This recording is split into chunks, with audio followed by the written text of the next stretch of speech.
رمضان پاکستان اللہ کا احسان ہے، رمضان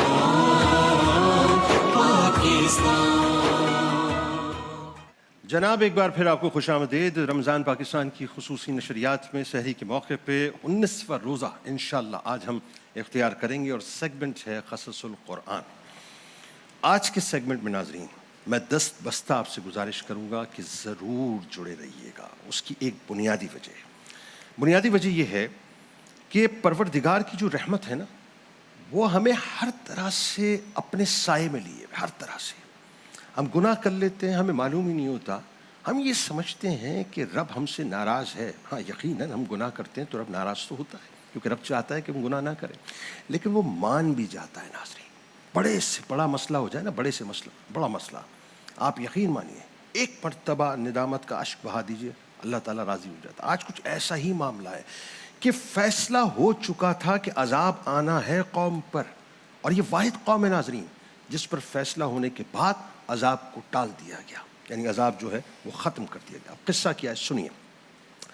حضرت یونس علیہ السلام کی بات ہے، ٹھیک ہے جی؟ اچھا، حضرت یونس علیہ السلام ناظرین آپ جانتے ہیں ان کا جو اسم گرامی ہے وہ یونس، اور لقب ان کا ذوالنون اور صاحب الحوت یعنی مچھلی والے ہیں۔ یہ دونوں آپ کے القابات ہیں۔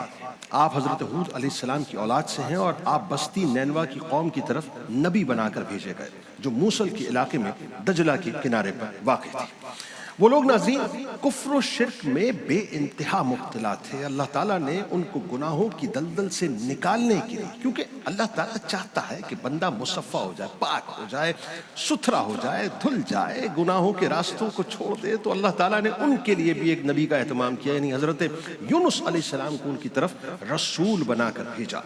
آپ نے انہیں ایک عرصے تک بت پرستی چھوڑنے اور ایک اللہ پر ایمان لانے کا حکم دیا، انہیں تعلیمات دیں، انہیں موٹیویٹ کیا، انہیں بتلایا صاحب کہ جو کر رہے ہو یہ ٹھیک نہیں ہے، لیکن اس کے باوجود بھی وہ دعوت کو قبول کرنے کو تیار نہیں تھے، یعنی انکاری تھے، ان کی تکذیب کرتے تھے، ان کی تحقیر کرتے تھے، معاذ اللہ بہت کچھ کیا کرتے تھے۔ طویل عرصے تک ناظرین جب پوری کوشش ہو گئی، پوری کوشش کے باوجود بھی لوگ راہ راست پر نہ آئے، تو آپ نے بارگاہ الہی میں دعا کی کہ اے اللہ، قوم مجھے جھٹلانے پر ہی قائم ہے، پس تو ان پر اپنا عذاب نازل کر دے۔ یعنی یہاں پر ناظرین اب اتمام حجت کے بعد ہوتا یہی تھا کہ پھر نبی جو ہے وہ اپنے ہاتھوں کو بلند کر دیا کرتے تھے۔ اس بات پر اللہ تعالیٰ نے حضرت یونس علیہ السلام سے فرمایا کہ آپ انہیں خبر دیں کہ 3 دن بعد صبح کے وقت ان پر عذاب نازل کیا جائے گا۔ چنانچہ حضرت یونس علیہ السلام نے اپنی قوم کو نزول عذاب کی خبر دے دی۔ نزول عذاب کی خبر کے بعد ناظرین قوم نے آپس میں کہا کہ حضرت یونس علیہ السلام نے کبھی کوئی غلط بات نہیں کہی ہے، دیکھو اگر وہ رات کو یہاں رہے، جب تو مطلب ہمیں اندیشہ ہو کہ اگر وہ یہاں پر رہیں گے تو اس کا مطلب یہ ہے کہ کسی قسم کے عذاب کا اندیشہ نہیں ہے، لیکن اگر انہوں نے رات یہاں پر نہیں گزاری تو سمجھ لینا کہ عذاب آنے والا ہے۔ جب رات ہوئی ناظرین تو حضرت یونس علیہ السلام وہاں سے تشریف لے گئے، کیونکہ ظاہر ہے اللہ کا فیصلہ آ چکا تھا، اور اللہ تبارک و تعالیٰ نے ان کو ٹائم لمٹ بھی دے دی تھی اور الٹیمیٹم بھی دے دیا تھا۔ اور صبح کے وقت ناظرین ہوا یہ کہ جیسے ہی صبح نمودار ہوتی ہے، یعنی سورج جب طلوع ہوتا ہے تو عذاب کے جو آثار ہیں وہ بھی نمودار ہونا شروع ہو جاتے ہیں۔ آسمان پر سیاہ رنگ کا ہیبت ناک بادل جو ہے وہ آ جاتا ہے اور ان کو گھیر لیتا ہے، بہت سارا دھواں جو ہے وہ جمع ہو جاتا ہے، اور وہ تمام شہر پوری سٹی کے اوپر جو ہے وہ چھا جاتا ہے۔ یہ دیکھ کر ناظرین قوم کو یقین ہو گیا کہ عذاب آنے والا ہے۔ انہوں نے حضرت یونس علیہ السلام کو تلاش کیا، لیکن ظاہر ہے چونکہ حضرت یونس علیہ السلام جو ہے وہ اللہ کا فرمان سنا کر، یعنی ان کو بتلا کر وہاں سے اس شہر کو چھوڑ کے نکل چکے تھے، تو ان کو اندیشہ یہ ہو گیا کہ اب عذاب کا معاملہ بالکل ہمارے سر پر کھڑا ہوا ہے۔ قوم نے کیا یہ، اب یہاں پہ ناظرین ایک سچویشن تھوڑی سی چینج ہوتی ہے، یعنی ایک سچویشن وہ ہے کہ یونس علیہ السلام مستقل ان کو تنبیہ کرتے رہے، تلقین کرتے رہے، نصیحت کرتے رہے، ان کو موٹیویٹ کرتے رہے کہ بھئی ہٹ جاؤ، چھوڑ دو، نہیں کرو یہ کام، پلٹ جاؤ ورنہ اللہ تعالیٰ ناراض ہو جائے گا۔ اور ایک سچویشن وہ تھی کہ جب وہ نہ مانے تو انہوں نے ہاتھ بلند کر دیا، اور پھر ایک سچویشن وہ ہے کہ اللہ تعالیٰ نے انڈورس کر دیا، نبی ان کو کہہ دیجیے کہ عذاب آنے والا ہے۔ اب سچویشن یہ ہے کہ عذاب کے بادل انہوں نے دیکھ لیے، اور معاملہ یہ ہوا کہ وہ سمجھ گئے کہ اب معاملہ ہمارے ہاتھوں سے نکل چکا ہے۔ قوم نے اپنی عورتوں، بچوں اور جانوروں کو ساتھ لیا اور جنگل کی طرف نکل گئے، موٹے کپڑے پہن کر نکلے، اور توبہ و اطاعت گزاری میں، یعنی اطاعت گزاری میں انہوں نے جو ہے وقت گزارنا شروع کر دیا۔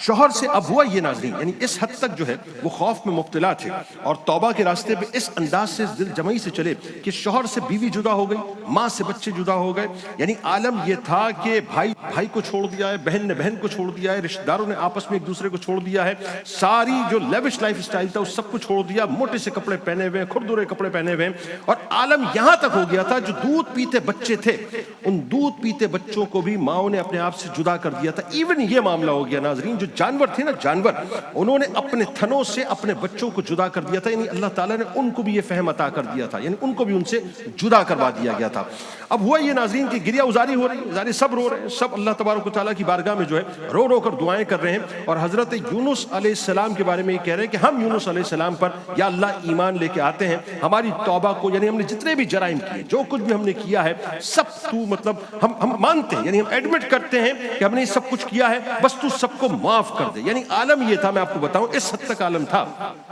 کہ اگر کسی نے کسی کی دل آزاری کی ہوئی تھی، کسی کا دل دکھایا تھا، کسی کو گالی دی تھی، کسی کو تکلیف دی تھی، تو وہ جا کر اس سے معافی مانگتا تھا۔ عالم یہ تھا کہ اگر کوئی گھر بنایا ہے مثال کے طور پہ، اور اس گھر میں غلطی سے اس کی بنیاد کے اندر اگر کسی کا پتھر استعمال کر لیا، تو اپنے گھر کی بنیادوں سے ان پتھروں کو نکال کر لوگوں کو واپس جا کے دیتے تھے اور کہتے تھے کہ ہم نے تمہارے ساتھ زیادتی کر دی ہے، تمہارے حقوق کو سلب کیا ہے، ہمارے ساتھ جو کچھ بھی معاملہ اللہ تعالیٰ نے کرنا ہے وہ پتہ نہیں کیا کرے گا، بس تو ہمیں معاف کر دے تاکہ اللہ تبارک و تعالیٰ ہماری بخشش کر دے۔ اس لیول پہ جا کے انہوں نے دعائیں کی، یعنی یہاں تک معاملہ ہوا ناظرین کہ اللہ تعالیٰ سے اخلاص کے ساتھ مغفرت کی دعائیں کرتے چلے گئے، اللہ سے دعائیں کرتے چلے گئے، اور عالم یہ ہوا کہ اللہ تبارک و تعالیٰ نے ان دعاؤں کے صدقے سے ان پر عذاب اٹھا لیا۔ یہ پہلی قوم تھی ناظرین، اور یہ آخری قوم ہے جن پر اللہ تعالیٰ نے عذاب کا فیصلہ کر کے عذاب کو اٹھا دیا۔ اب معاملہ کیا تھا؟ معاملہ یہ تھا کہ قرآن کریم اس انداز سے پکار کے کہتا ہے سورہ یونس کی آیت نمبر 98 میں کہ پھر قوم یونس کی بستی کے سوا کوئی اور ایسی بستی کیوں نہ ہوئی جو ایمان لائی ہو اور اسے اس کے ایمان لانے کا فائدہ دیا ہو۔ جب قوم یونس کے لوگ نزول عذاب سے قبل صرف اس کی نشانی دیکھ کر ایمان لے آئے تو ہم نے ان سے دنیاوی زندگی میں ہی رسوائی کا عذاب دور کر دیا اور ہم نے انہیں ایک مدت تک منافع سے بہرہ مند رکھا۔ اس مقام پر ناظرین ایک سوال پیدا ہوتا ہے۔ قرآن کریم میں اللہ تبارک و تعالیٰ نے فرعون کے بارے میں ذکر کیا کہ اس نے آخری وقت میں توبہ کی لیکن اس کی توبہ قبول نہیں ہوئی، جبکہ حضرت یونس علیہ السلام کی قوم کے بارے میں ذکر فرمایا کہ انہوں نے اللہ تعالیٰ سے توبہ کی اور ان کی توبہ کو اللہ تبارک و تعالیٰ نے قبول کیا۔ یعنی دونوں جو توبہ تھی اس میں فرق کیا ہے؟ اس حوالے سے امام فخر الدین رازی رحمۃ اللہ علیہ تفسیر کبیر میں فرماتے ہیں کہ فرعون کی توبہ اور قوم یونس علیہ السلام کی توبہ میں واضح فرق ہے، وہ یہ کہ فرعون نے عذاب کا مشاہدہ کرنے کے بعد توبہ کی، جبکہ حضرت یونس علیہ السلام کی قوم پر جب وہ نشانیاں ظاہر ہوئیں تو وہ عذاب کے قریب ہونے پر دلالت کرتی تھی، تو انہوں نے عذاب کا مشاہدہ کرنے سے پہلے اس وقت توبہ کر لی جس وقت توبہ صحیح وقت پہ کی جا سکتی تھی۔ حضرت یونس علیہ السلام کے ناظرین ہجرت کرنے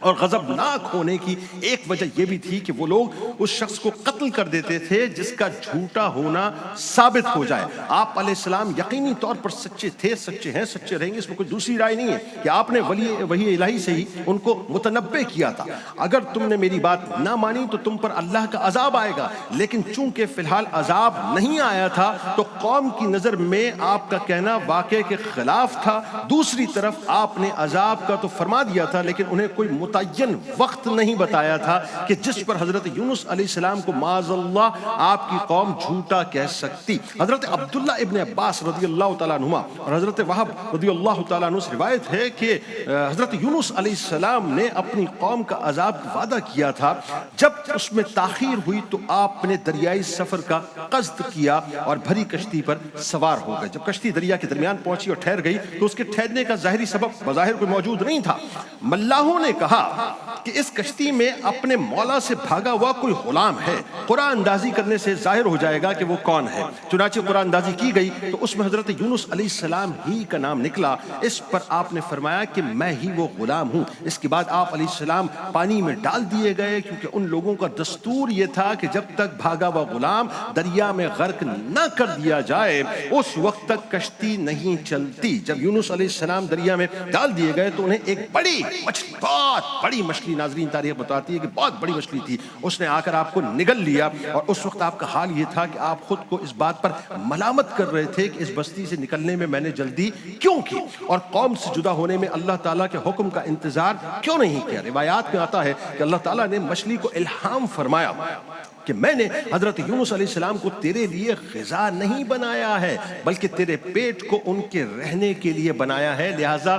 تم نہ تو ان کی کوئی ہڈی توڑنا اور نہ ہی ان کے گوشت کو کاٹنا۔ یہ اللہ نے حکم دے دیا۔ بھئی میرا رب تو ظاہر ہے وہی تو طاقتور ہے نا، وہ تو جو کہے گا کائنات وہی کر، ذرہ ذرہ میرے رب کے حکم کا محتاج ہے، تو مچھلی کیسے ڈیویٹ کرتی ہے اس بات سے؟ بہرحال اس واقعے کو ناظرین قرآن کریم نے سورہ صافات کی آیت نمبر 139 تا 142 میں یوں بیان کیا ہے، اور یونس علیہ السلام بھی واقعی رسولوں میں سے تھے، جب وہ بھری ہوئی کشتی کی طرف دوڑے پھر کشتی بھور میں پھنس گئی تو انہوں نے قرع ڈالا، وہ قرے میں مغلوب ہو گئے، یعنی ان کا نام نکل آیا، اور کشتی والوں نے انہیں دریا میں پھینک دیا، پھر مچھلی نے ان کو نگل لیا اور وہ اپنے آپ پر نادم رہنے والے تھے۔ جب حضرت یونس علیہ السلام مچھلی کے پیٹ میں تشریف لائے تو انہیں کئی قسم کی ناظرین تاریکیوں کا سامنا تھا، کئی لیئرز کے اندر مطلب وہ موجود تھے، جیسے دریا کی تاریکی تھی، جیسے رات کی تاریکی تھی، جیسے مچھلی کے پیٹ کی تاریکی تھی۔ ان اندھیروں میں ناظرین حضرت یونس علیہ السلام نے اپنے پروردگار سے اس طرح دعا کی کہ اے میرے پروردگار، تیرے سوا کوئی معبود نہیں ہے اور تو ہر عیب سے پاک ہے، شک مجھ سے بیجا ہوا کہ میں اپنی قوم سے تیرے اذن اور اجازت پانے سے پہلے جدا ہو گیا۔ اس واقعے کو قرآن پاک نے سورہ انبیاء کی آیت نمبر 87 میں یوں بیان کیا ہے، اور ذوالنون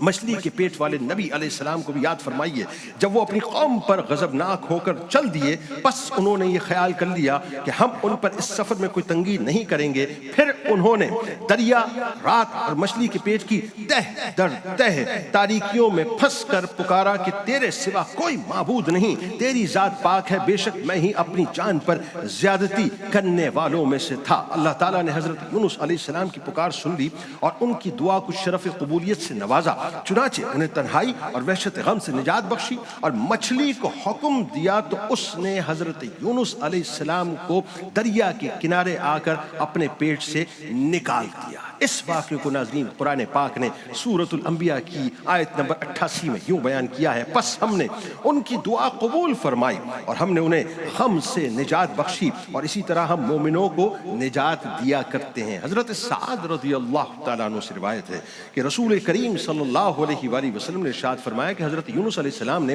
مچھلی کے پیٹ میں جب دعا مانگی تو یہ کلمات تھے، اور وہ کلمات آپ کو پتہ ہے ناظرین ہم جیسے گناہ گاروں کو زبان پر رکھنے چاہیے، کیونکہ ہم سب ایسے ہیں کہ ہم نے بہت اپنی جانوں پر ظلم کر دیا ہے، اور یہ احسان ہے حضرت یونس علیہ السلام کا کہ جن کے صدقے ہمیں یہ دعا مل گئی ہے صاحب کہ لا الہ الا انت سبحانک انی کنت من الظالمین، بے شک ہم ظلم کرنے والے ہیں اور ظلم کرنے والوں میں شامل ہیں، اللہ ہی سے یقیناً مدد کرتے ہیں، طلب کرتے ہیں اور وہی ہماری مدد فرمائے۔ جو مسلمان ناظرین ان کلمات کے ساتھ ذہن میں رکھیے گا، روایتوں میں آتا ہے کہ کسی مقصد کے لیے دعا مانگتا ہے تو اللہ تبارک و تعالیٰ اسے قبول فرماتا ہے۔ مچھلی کے پیٹ میں ناظرین حضرت یونس علیہ السلام نے ذکر الہی کی کثرت کی اور بیان کردہ کلمات پڑھے تو ان کلمات کی برکت سے انہیں نجات ملی، یعنی ان کلمات کا اثر اتنا تھا ناظرین کہ وہ پڑھتے تو مچھلی کے پیٹ میں تھے لیکن فرشتے باقاعدہ اسے سنا کرتے تھے اور ان کی تعریف کیا کرتے تھے، توصیف کیا کرتے تھے کہ کیسا بندہ ہے یونس جو اللہ کا ذکر اس وقت مچھلی کے پیٹ میں کر رہا ہے۔ اب ہوا یہ ناظرین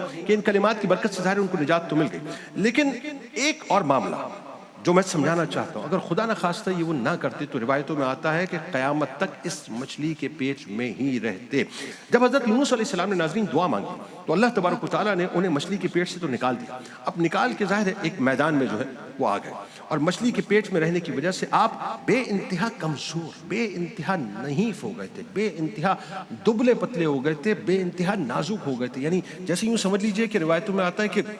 ایک پیدائشی بچہ ہوتا ہے نا، کتنا نرم و نازک ہوتا ہے، آپ نیو بورن بیبی کو دیکھیں کتنا نرم و نازک ہوتا ہے، ایگزیکٹلی بلا تشبیہ ایگزیکٹلی جو ہے وہ آپ اس انداز سے نحیف ہو گئے تھے، بالکل کمزور ہو چکے تھے ایک پیدائشی بچے کی طرح، آپ کے جسم کی جو کھال تھی وہ بہت زیادہ نرم ہو چکی تھی۔ آپ سوچئے نا مچھلی کے پیٹ پہ موجود ہے، یہ تو اللہ کا اذن ہے کہ کھانا نہیں ہے، چبانا نہیں ہے، ہڈیاں نہیں توڑنی ہے، گوشت نہیں کھانا ہے، لیکن یقین اس پروسیس سے تو آپ کو گزرنا ہے جو پروسیس آپ نے ظاہر اختیار کیا ہے، تو آپ کے جسم کی جو کھال تھی وہ انتہائی نرم ہو چکی تھی، اور بدن کا عالم یہ تھا کہ بدن پر کوئی بال آپ کے باقی نہیں رہا تھا، کوئی بال آپ کے باقی نہیں رہا تھا۔ حضرت یونس علیہ السلام کے ناظرین مچھلی کے پیٹ میں رہنے کی مدت کے بارے میں مختلف قسم کے اقوال ملتے ہیں، یعنی ایک قول یہ ملتا ہے کہ آپ 3 دن تک رہے، ایک قول یہ ملتا ہے کہ آپ 7 دن تک رہے، ایک قول یہ ملتا ہے کہ آپ 20 دن تک رہے، اور ایک قول یہ ملتا ہے کہ آپ 40 دن کے بعد مچھلی کے پیٹ سے نکالے گئے۔ جس جگہ حضرت یونس علیہ السلام ناظرین مچھلی کے پیٹ سے باہر تشریف لائے وہاں کوئی سایہ نہ تھا۔ اللہ تبارک و تعالیٰ نے ان پر سایہ کرنے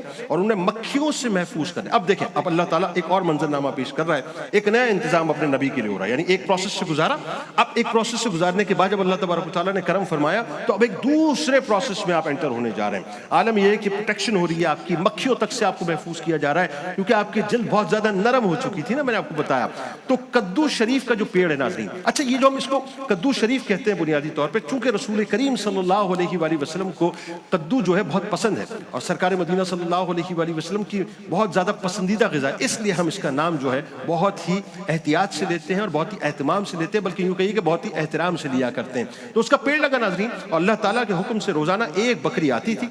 اور اپنا تھن حضرت یونس علیہ السلام کے دہن مبارک میں دے کر آپ کو صبح شام دودھ پلاتی تھی۔ یہ بھی اللہ تعالیٰ نے انتظام کیا، یہاں تک کہ آپ کے جسم مبارک کی جلد جو ہے وہ آہستہ آہستہ جو ہے مضبوط ہونا شروع ہو گئی اور آپ اپنے مقام سے ایک بار پھر جو ہے دوبارہ کھڑے ہو گئے، جسم میں توانائی آ گئی، آپ کے بال واپس آ گئے۔ اس واقعے کو قرآن پاک نے سورۃ الصافات کی آیت نمبر 146 میں یوں بیان کیا ہے، اور ہم نے ان پر کدو کا بیلدار درخت جو ہے وہ اگا دیا۔ یہاں یہ بات ناظرین قابل امر ہے کہ کدو شریف کی بیل جو کہ زمین سے اٹھتی ہے، ظاہر زمین سے آپ کو پتہ زمین پہ پھیلتی ہے، مگر یہ حضرت یونس علیہ السلام کا معجزہ تھا کہ یہ کدو شریف کا جو درخت تھا یہ قد والے درختوں کی طرح شاخ رکھتا تھا اور اس کے بڑے بڑے پتوں کے سائے میں آپ آرام فرمایا کرتے تھے۔ اللہ تعالیٰ نے حضرت یونس علیہ السلام کو پہلے کی طرح جو ہے موصل کی طرف، اس کی سرزمین کی طرف، قوم نینوا کی طرف جو ہے بھیجا، جہاں پر 1 لاکھ سے زیادہ لوگ موجود تھے۔ انہوں نے انتہائی احترام کے ساتھ آپ کا استقبال کیا۔ حضرت یونس علیہ السلام نے وہاں جا کر جب آثار دیکھے تو اندازہ کر لیا کہ ان کی توبہ جو ہے اللہ تعالیٰ نے قبول کر لی ہے۔ پھر حضرت یونس علیہ السلام دوبارہ تشریف لائے